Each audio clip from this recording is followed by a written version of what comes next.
Olá, estamos aqui mais uma vez no Arte Cidade e hoje nós temos uma presença mais do que ilustre, que representa muito bem os artistas aqui de João Pessoa e a nossa capacidade de produzir arte e construir beleza.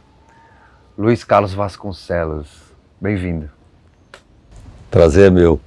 Antes de a gente começar a falar dessa enormidade que é o teu trabalho, a tua carreira em diversas áreas das artes cênicas, qual seria o primeiro momento que você poderia trazer para a gente como o momento que realmente você começa a lidar com a arte ou a lidar com as artes miméticas ou com a construção, né, de um trabalho ligado à cultura? Quando é o primeiro momento que você sente? Eu considero esse momento a idade eu não sei bem, se 5 ou 6 anos, quando declamei o primeiro poema no grupo escolar em Umbuzeiro, quando a professora tinha me dado um poema para declamar, pedindo que minha mãe me ensinasse a decorar e a declamá-lo. E são 3 frases, 3 versos, e é um diálogo do filho perguntando ao pai que festa era aquela, ou seja, era no dia do soldado, e eu chamo a menor peça do mundo. A menor peça do mundo. 3 falam, o filho pergunta, o pai responde e o filho entende. Isso com quantos anos? 5 ou 6 anos. 5 ou 6 anos. Então eu considero aí que esse foi o meu começo. Quando terminou, que eu vi a professora Dona Dulce chorando, eu digo, eita, funcionou, a coisa prestou. E aí você começa quando começa o primeiro passo realmente de estudar teatro? É tudo uma continuidade ininterrupta. Nesse mesmo período aí eu vejo o circo, vou ao circo pela primeira vez, conheço a primeira peça de teatro, que era um melodrama, A Louca do Jardim. Eu que brincava de contar histórias, isso aí na faixa dos 6 anos. Passei a representar, então eu digo, não basta contar, a gente pode representar. E eu juntava a meninada no palco do cinema da cidade, que não funcionava, não passava filme. Mas era um palco, então era o teatro da cidade também. Ou seja, eu fazia a produção, conseguia os caixotes para montar o cenário, inventava o texto, era o ponto, sem nem saber que existia ponto, eu dizia o que os outros meninos tinham que dizer. Fazia didascalia. Fazia o papai principal, que tinha que morrer em cena, porque influenciado pelo melodrama que eu vi. E isso não para mais. Vivo aí até os 13 anos, João Pessoa, teatro amador, ensino médio. A trajetória então com o teatro amador começa em João Pessoa, realmente. E por que Umbuzeiro não seria teatro amador? Seria teatro amador também, de fato. Porque é feito por amor. Que preconceito com Umbuzeiro. Tem razão, mas no sentido assim, de que você se move e busca realmente cursos e busca fazer parte de uma companhia. Na verdade, o resumo disso, na verdade, quando eu falo que começou ali, é porque é o território onde eu me sentia pleno. Eu acho que é Fellini, no livro dele, Fellini, por ele mesmo, ele diz isso, né? O que é que faz que um homem que entra numa igreja, sente o cheiro do incenso, das velas e diz, esse é meu lugar, e vai ser padre. E um outro que entra no circo, sente o cheiro da serragem, aquele cheiro impregnado das fezes do leão, que é insuportável, e diz, não, esse aqui é meu lugar, é aqui que eu quero estar.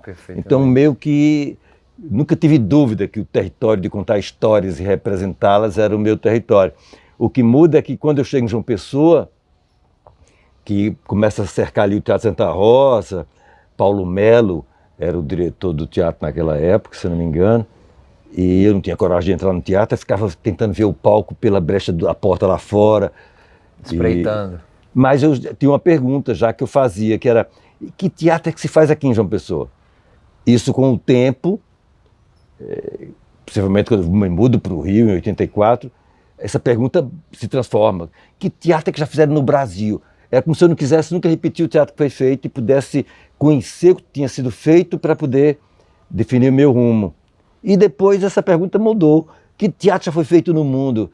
Ou seja, não consigo precisar em que momento cada pergunta dessa foi feita, mas revela essa progressão da busca do entendimento da cena que se fazia aqui no Brasil e no mundo, para eu poder saber por onde eu caminhar. Fabiano tinha ido à feira da cidade comprar mantimentos. Precisava sal, farinha, feijão e rapaduras. Sinha Vitória pedira além disso uma garrafa de querosene e um corte de chita vermelha. Mas o querosene de seu Inácio estava misturado com água e a chita da amostra era cara demais.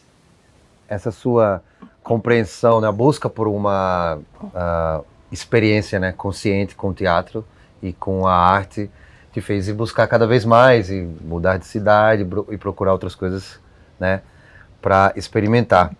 Basicamente, só interromper um minuto, uma busca muito autodidata. Então, sim, o livro que me chegava na mão, o curso que aparecia, a primeira saída de casa para Ouro Preto para fazer o Festival de Inverno de Ouro Preto, era o 10º festival. Primeira vez fora da Paraíba para fazer o teatro? Eu acho que foi.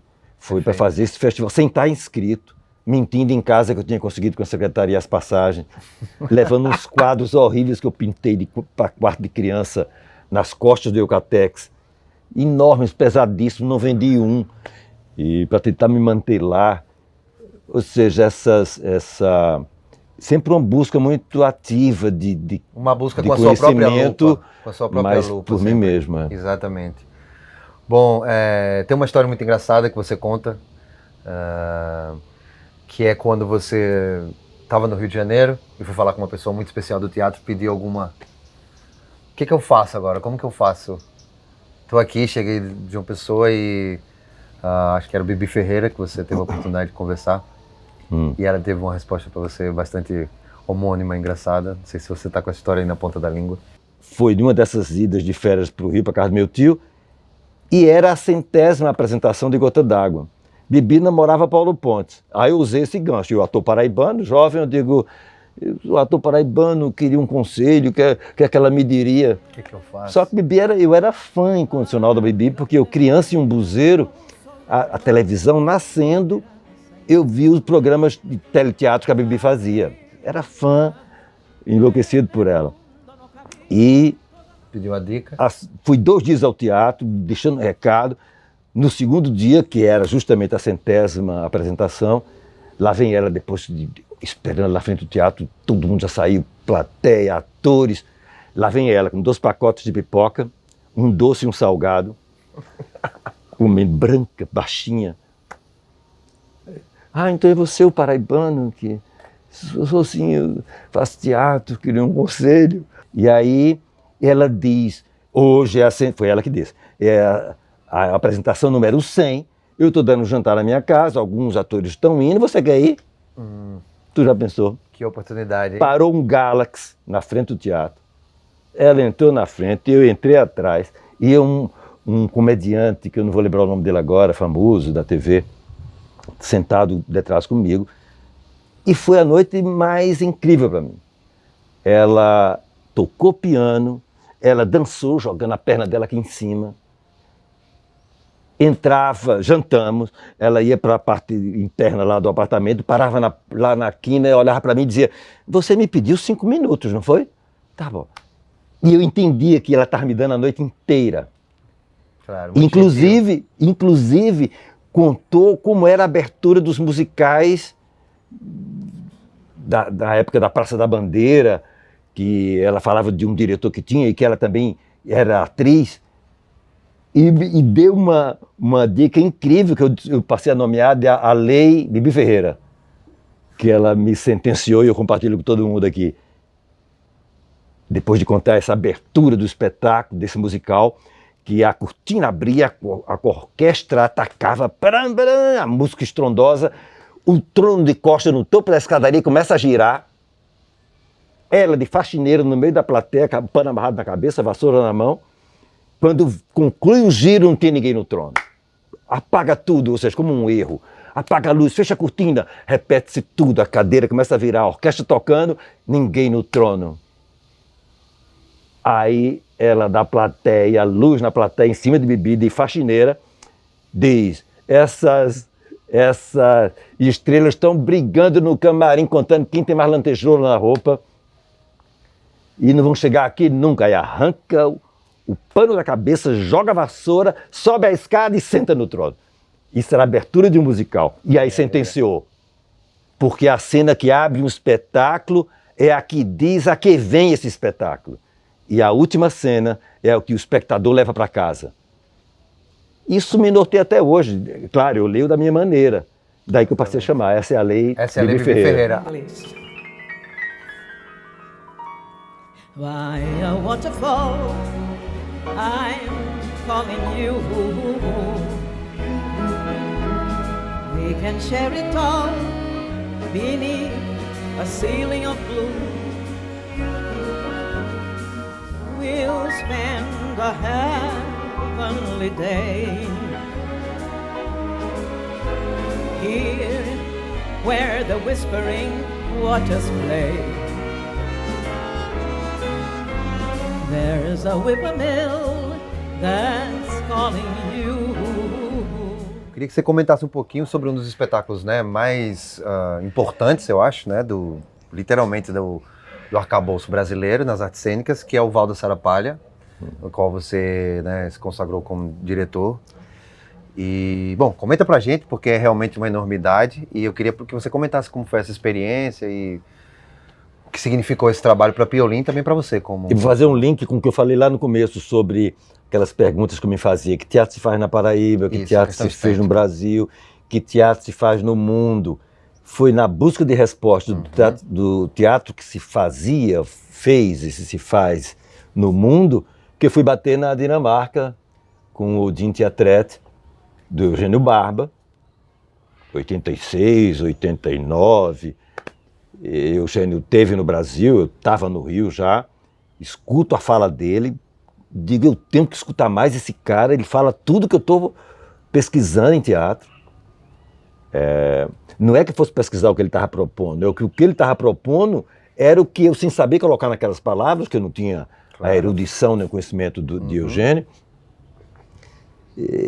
Ou seja, história muito comprida, mas fui parar na Dinamarca, também sem dinheiro. Aquela técnica tocou em você e moveu algo, né? Dizia que eu estava buscando a importância do som, da pesquisa sonora. Eu tinha questões como, será que a música do espetáculo não pode ser produzida a partir das ações sonoras dos atores? Barulho de cena. Que é o que vai estar em Val da Sarapalha.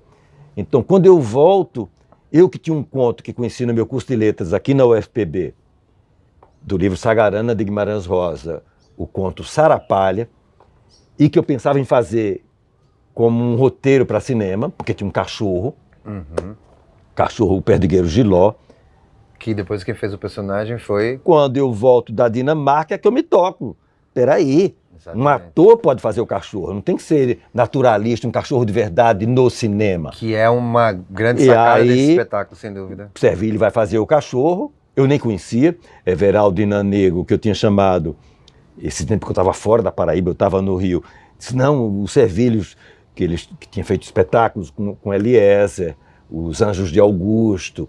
Ou seja, era uma safra nova de atores que eu não conhecia, que vem se juntar a Soia, Nanego e Everaldo para fazer o cachorro do Val da Sarapalha. Eu mexo aí no nome, trago o Val, que está dentro do conto, trago o título do espetáculo, dialogando com o teatro que fazia no mundo. Então, por isso o grande sucesso. Era uma maneira de narrar nova, surpreendente, elíptica, sabe assim, de uma síntese absurda. Os homens vindo todo dia para o tronco. Era feito um sobre o outro, cobertos com lençóis e lençóis que caem, eles sobem e abaixam, representando os dias que passam. Então, essa maneira diferente e não naturalista de contar a história vem das minhas buscas e torna o Val da Sarapalha um estrondo de sucesso aqui e fora daqui. Olha aqui como é que está, primo. E o seu? Hoje está mais alto. Ainda dói muito? Melhorou.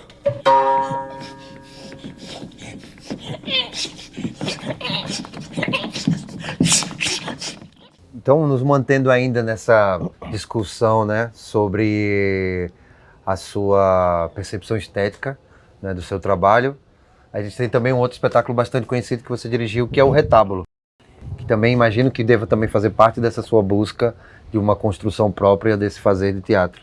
Com o Retábulo eu vou trazer um outro, porque eu acho que estão se emparelham nessa nova busca. Com o Retábulo eu tento ir além da pesquisa que eu fazia em Val da Sarapalha, mas eu não concluo exatamente. O Retábulo é um espetáculo que eu considero inconcluso. Então, A gente tinha um patrocínio Petrobras de fazer Rio Grande do Norte, eu acho, Fortaleza, Salvador e João Pessoa. E a gente foi fazendo essas cidades e eu construí um cenário, tentando resolver questões de cena. Não estava todo pronto. Era, agora sim, a tentativa de construir um espetáculo a partir de padrões geométricos, matemáticos pré-existentes.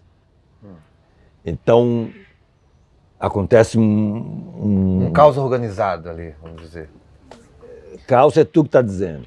Então, era uma ordem, na verdade. Uma ordem, né? Era o cosmo, a construção de uma organização que o espectador não tivesse conhecimento, mas que, por já existir, como o padrão áureo que os pintores usavam, a proporção áurea, eu queria como construir uma cena a partir disso. E é a mim que vai chegar, por uma história meio mística, os quadrados mágicos. E descobri que dentro de um quadrado mágico, por exemplo, 5x5, são 25 pequenos quadrados, como um tabuleiro, e tem do número 1 ao 25 jogados nesse tabuleiro. Por isso que é tido como um talismã. Se você coloca isso na porta de uma casa, dizem que espírito ruim não entra aí porque não entende aquilo. Mas aí que está o segredo. Se você liga do número 1 ao 2, ao 3, e vai ligando até o 25, surge uma simetria. Então, toda a movimentação dos atores do retábulo seguem essa simetria desses traçados. Essa era a busca. Mas que era o primeiro contato disso. Então, eu estava mais focado no aspecto formal do que no cuidado com os atores, digamos assim. E os atores sofreram muito, porque Everaldo Pote reclamou, Soia, todos eles, Ingrid, Trigueiro, porque meu foco era provar que formalmente se podia construir assim. Depois, a convite, eu vou dirigir a Barca dos Corações Partidos com Suassuna no alto do Reino do Sol e uso o mesmo sistema, e aí funciona. Era como se fosse o meu segundo estágio. Depois de tentar fazer isso em retábulo, eu acho que eu vou realizar isso plenamente com Suassuna no alto do Reino do Sol. Então essa, digamos, é a minha última camada nessa pesquisa de construir uma cena que seja capaz de arrebatar o espectador. Mas sem entregar pronto. Mas que o espectador vai ter que decifrar. E é também a minha resposta à querida Bibi Ferreira na aplicação da Lei Bibi Ferreira. Isso é muito interessante, porque para mim, que sou um conhecedor do seu trabalho, isso também se mantém agora nesse seu novo momento, né, ligado ao cinema como diretor. Então a gente também encontra essa montagem tétrica, né, esse espaço que você deixa aberto para o seu público. E a gente vai conversar daqui a pouco sobre isso, sobre a experiência do Luiz e sobre a passagem maravilhosa e escalofriante dele no cinema nacional. Até já.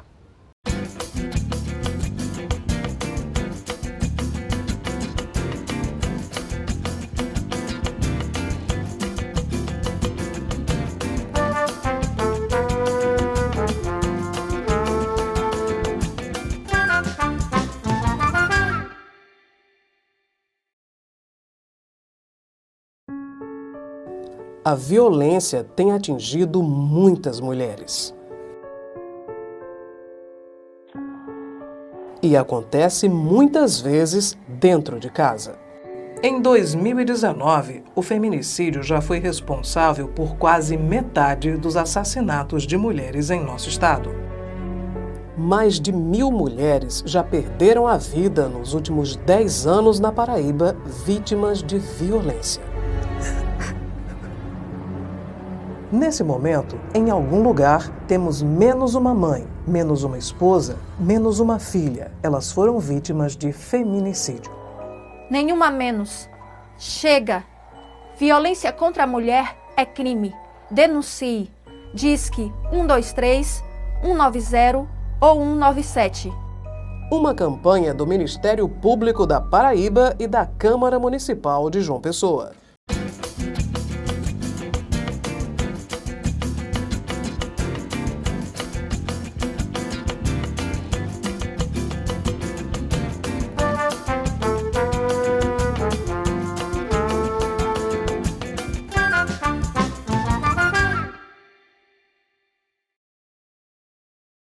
Olá, estamos de volta aqui com Arte Cidade.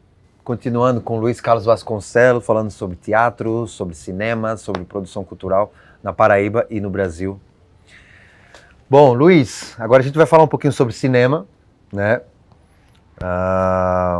Uma das primeiras experiências que eu tive com realmente, né, indo sozinho a um festival de cinema, né, eu tive a oportunidade, né, sair da escola e fui assistir Baile Perfumado ali no Sesc, no centro de João Pessoa, e estava aqui o querido Luiz Carlos nesse filme, que é, na minha opinião, um dos filmes esteticamente muito importantes, né, para o cinema nacional. Faz uma série de uso de estéticas diferentes e traz também a musicalidade de uma forma, até aquele momento, um pouco diferente, né? Com artistas mais jovens, como o próprio, na época, Chico Science. Mangue Beat, trazendo o Mangue Beat, né, para a cena nacional. Luiz, esse é um filme maravilhoso, é um dos meus preferidos. Fala um pouquinho sobre ele. Como que foi fazer um personagem tão homônimo, importante para Paraíba, para o Nordeste, para o Brasil, como Lampião? Fala pra gente. Eu morri de medo, eu não aceitei quando me chamaram. Na verdade, esse convite vem por causa de Valda Sarapalha, a gente fez no Teatro de Santa Isabel, Recife, e o Paulo Caldas e Lírio Ferreira estavam na plateia atrás de atores para o baile. E quando no final da peça eu subo para fazer alguns agradecimentos, como diretor do Val, da Sarapalha, e quando eles me veem, eles dizem, está aí o nosso Lampião. Entro em contato e eu digo, vou nada, atores incríveis já fizeram Lampião, vou me meter numa dessa. Eu frouxo, como sou até hoje, mas até me mandarem o roteiro. Quando eu li o roteiro do Iltinho, eu digo, nossa, porque Lampião não era o foco era Benjamin Abraão, o libanês que filmou o Lampião. E o Lampião estava ali de raspão, de passagem. Vou conversar com o Everaldo Pontes. Everaldo, será que eu aceito, não aceito? Resultado, o filme está lá e eu estou no filme. Mas somatizava, vivia doente, torcicolo. E ali no meio da Caatinga, ali vivendo tudo aquilo. E no próprio Riacho, ali nas proximidades mesmo, né? Todas as locações é o local originais. exato onde Lampião percorreu e estava tudo verde. Então esse passa a ser um elemento estético do filme, porque a gente está falando de Lampião, de sertão, e com tudo verdejante, a coisa mais linda do mundo. Que é uma coisa misteriosa do sertão, né? O verde também vem. E tem a cena icônica do final, que o Lampião aparece em cima de um despenhadeiro no vale, no Raço da Catarina, que fomos de helicóptero e que me deixam lá em cima. Os diretores tiraram a porta do helicóptero, botaram uma prancha com a câmera fora, disseram, olha, fica aí em cima lá dos cânions, a gente vai dar a volta e vai vir filmando. Tudo no helicóptero. Tenta chegar na parte mais extrema da ponta desse despenhadeiro.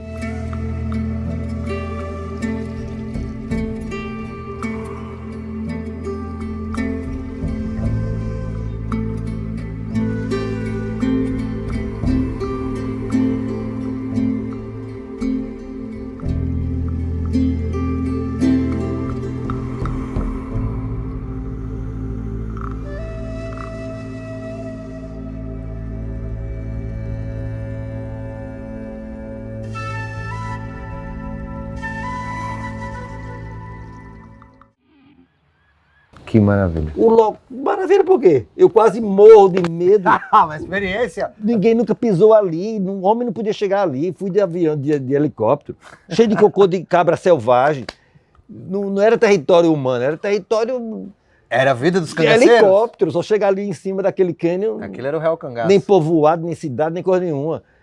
E eu, todo vestido de Lampião, foi aí que eu descubro que realmente aquelas perneiras havia uma razão de ser, exatamente, para proteger. Porque eu estava em volta de mim, era uma floresta de cactos, espinho. E eu vendo o barulho do helicóptero, eu tenho que chegar, que os caras não vão perder a viagem. Exatamente. E aí eu saio pisando por cima dos cactos e não levo uma furada. Por causa da pederneira. Escalo aquele todinho, aí tem um pontilhão de terra branca, um abismo sem... Eu não vou nem chutar que profundidade tinha aquilo. E como é que eu querendo ir para ali, mas se eu piso e aquilo desmorona? Ninguém nunca pisou naquilo. Tudo comido pelo vento, erosão de vento e chuva. E, cara, eu nunca tremi tanto. Ainda bem que o plano é um plano rápido, o helicóptero vem de baixo para cima, e o vento da hélice joga meu chapéu para trás, feito um outro paraquedas, eu caio. Quando eu caio, vejo um celulose, um pedaço de filme, digo, pronto, o helicóptero caiu, morreu todo mundo. Maravilha. E ali o take que eles fazem, você vê que é muito rápido o Lampião segurando o rifle e corta imediatamente, porque o resto é invisível, não dá para ver o desmantelo. Então tá, vamos passar um pouquinho no tempo, então avançar um pouco no tempo e vamos falar também sobre um outro trabalho seu, bastante interessante, né? Em que você interpreta o Dr. Drauzio Varela no Carandiru, né? Qual relata uma grande tragédia, né, dos anos 90. Fala um pouco pra gente como que foi a experiência de estar imerso naquela, né, toda aquela vibe, né, de um presídio e com todas aquelas histórias, né, aquelas tragédias sociais e também humanas. Então fala um pouco pra gente como que foi fazer esse trabalho. Eu costumo dizer que a parte de preparação, os 2, 3 meses que eu, morando no Rio, ia nas segundas-feiras para São Paulo para acompanhar Drauzio na visita que ele fazia para clinicar no Carandiru. Essa parte, vê-lo lidar com aqueles apenados, não usando luva nem máscara, tocando, escutando as histórias, sabe, era uma lição de vida, né, de humanidade. Eu sou fã do Dr. Drauzio. E é uma... Essa parte, para mim, eu considero a parte mais importante de tudo do filme. Claro que tinha uma insalubridade. O filme foi dividido em 2 momentos. Uns meses no Carandiru, que era toda a cena externa, que aparecia, tem que aparecer a fachada do presídio. Ele ainda existia, depois foi demolido, né? Foi demolido uma das alas, né? Mas Sim. ficaram algumas que hoje são outros prédios. Tem circos armados, é um centro cultural. E em estúdio, na Vera Cruz, o que era cela, meu escritório, meu gabinete, tudo que era interior era estúdio. O que tinha que ter fachada, pátio, futebol, aquelas coisas que tinha que mostrar a parte externa, era feito no Carandiru. E falando de insalubridade, vou contar apenas esse episódio. A gente está no fim de tarde, na cena em que o doutor tem medo, ele vai sair e vem 2 presos dentro do Carandiru com um cobertor, e vem vindo, e eu guarda, com medo dos caras, apresso para o cara abrir o portão para eu sair, quando os 2 dizem, doutor, o senhor ainda volta? E a cena termina aí. Doutor, já baixou a febre, mas passou a noite toda suando. Já comecei com antibiótico, mas para mim não adianta não. Isso aí é AIDS.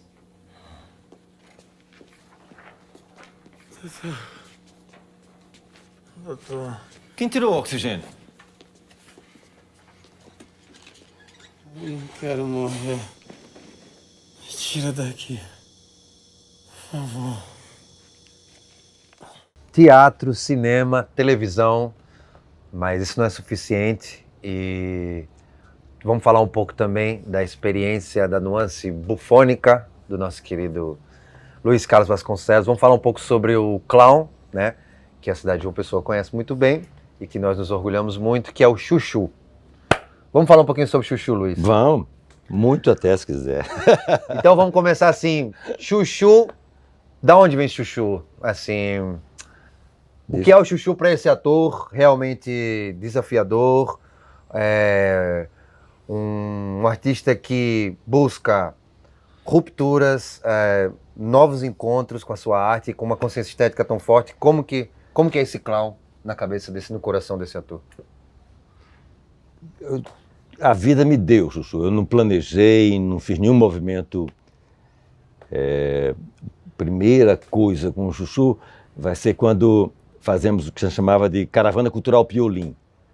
A gente tinha conhecido o grupo Terra, de Eliezer, Nanego, Soia, Marcélia, que vinham passar férias aqui na Piolim, nesses encontros de teatro jovem.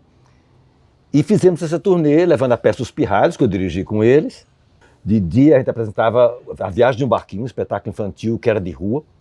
Só que decidimos se vestir de palhaço, eu e Nanego, para chamar o povo, e o elenco caminhando com aqueles 2 palhaços na frente, chegava na praça, que a gente sentia que o palhaço podia atrair. E na hora da gente ir para a rua, Nanego pergunta, e o nome dos palhaços? Os 2 primeiros nomes que me vêm à cabeça, ou seja, os nomes mais comuns de palhaço no Nordeste, eu digo Chuchu e Dengoso. Fomos para a rua e nunca mais eu pude mexer nisso. Quando voltamos para Piolim, aí tinha um projeto de aproximar, né? Época hippie, o cabelo na bunda, a comunidade do Roger nos olhava com o olho atravessado, né? Devia ter 1000 rótulos ali preconceituosos. Sem dúvida. E eu digo, não, a gente tem que criar um jeito de se aproximar dessa comunidade. Aí eu digo, pronto, o Chuchu, que a gente andava lá na rua, vou me pintar e todo sábado, 3 da tarde, eu vou passear nessa rua. Levei 3 meses para ter coragem de pisar lá fora. Tem a história famosa de Edinha Magalhães, amiga querida, que tinha um Fusca. E disse, Luiz, eu te levo, tu não tem que sofrer caminhando pela comunidade, eu já te deixo lá embaixo, no Baixo Roger. E eu pensando, digo, eu vou só para fazer o passeio mesmo, porque eu não vou descer desse carro. E fomos. Eu fui no banco de trás, eu tinha um sapatão, estou no banco de trás do Fusquinha, e ela dirigindo e eu atrás. Quando ela parou lá embaixo, que disse, desce, que abriu a porta, eu digo, olha, eu vou passar do banco de trás para o banco do carona, mas não vou descer. Quando eu pisei na rua, ela arrancou. Ela já meio que estava sabendo que você ia ficar com medo. Eu ia falsear. E aí eu fiquei na rua e não teve jeito. E aí começa uma coisa que vai durar 4 anos e sem nenhum material. A única coisa que eu sabia era o raio, o sol suspender a lua, ele parasse no meio da rua e a meninada responder atrás. E os jogos ali improvisar. Aí que vai surgir a garrafa d'água, que é meu ponto alto do espetáculo. Paro nas casas para pedir água com sede. Me trouxeram a garrafa e o copo. Segurei a garrafa e dei o copo. Quando o menino chamou, que eu virei, me olhou para lá, o outro falou para cá, eu virei, me olhou para cá. Eu digo, epa, aqui tem jogo. E aí comecei a explorar a garrafa d'água, virando e molhando quem tá cá. Que é a escada do palhaço que vira e bate aqui, que bate a mesma gaga, então, só que com água. Falando de forma técnica, como que funciona esse processo para o ator que está experimentando um clown, para quem estiver assistindo a gente, que está com esse desejo, ou já existe um clown que está desenvolvendo? A gente sabe que, né, todo ator, ele, mesmo que não desenvolva e realmente trabalhe o seu clown, mas ele tem uma fase de pesquisa, né? Então todo mundo passa por aí um pouco. Então, dessa forma técnica, o que a gente pode denotar sobre a construção? Eu posso falar da minha experiência. Exato. A minha experiência diz que aconteceu assim, que foi a fórceps, eu digo, né? Foi uma coisa construída vencendo o medo. E aí surgem esses materiais. E depois, muito tempo depois, é que eu vou entender que Chuchu é a minha expressão mais verdadeira. Tinha seu Pereira, um senhorzinho preto, de cabecinha branca, que quando eu saía da Piolim 3 da tarde, ele acordava da cesta com os meus gritos. Eu parava a um quarteirão da casa dele, naquela saída dos fundos ali do Convento de Santo Antônio, no Roger. Seu Pereira! Gritava 3 vezes, aí a portinha de cima se abria a portinha, lá vinha ele vestindo a camisa, a cara toda amarrotada, estava na cama. Vem e abraçava Chuchu e chorava no braço de Chuchu. E não dirigia a palavra a mim, Luiz Carlos, onde o neto dele estudava na Piolim, para vocês entenderem o drama. É como se ele percebesse que Chuchu era verdadeiro e que o cabeludo Luiz Carlos era o mascarado. Então, sabe, eu fui meio que entender isso com a psicanálise, com alguma terapia que eu fiz um dia. Como um alter ego que assume realmente ali. Chuchu é estúpido, vaidoso, tudo sou eu.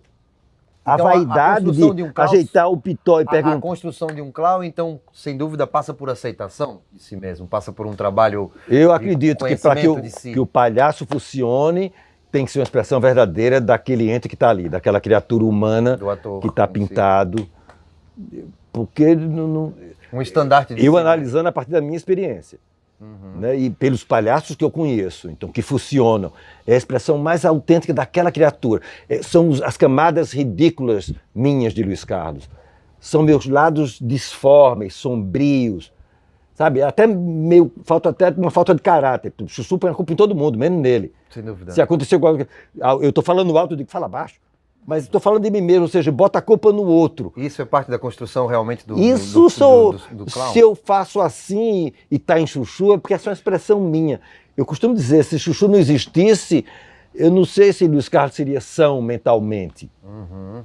Claro. É o meu canal, é minha válvula de escape, é onde eu posso, é como se eu pego tudo que é feio em mim, ou ridículo, e ofereço ao outro. Então, o que é feio, disforme, ridículo, passa a ser ato de generosidade. É nas sombras onde a luz se manifesta mais forte. Vira luz, a sombra vira luz. Vira luz. Maravilha. Valeu, Luiz. Obrigado. Agora fala aqui pra gente, agora, esse momento 2023, daqui pra frente.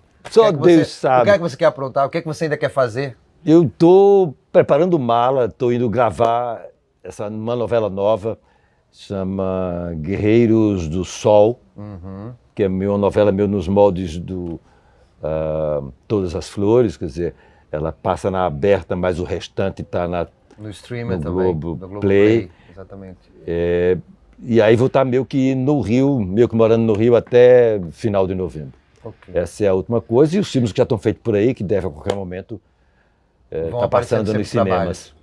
Então é isso, para você que quer acompanhar mais o trabalho do Luiz Carlos, é só ficar atento agora nesse novo trabalho dele na TV, Guerreiros do Sol. Valeu demais, galera. Hoje o Arte Cidade foi especial. E se você quiser continuar acompanhando o trabalho do Luiz Carlos, fica de olho então nessa nova novela, Guerreiros do Sol. Um abraço para vocês, até a próxima. Valeu!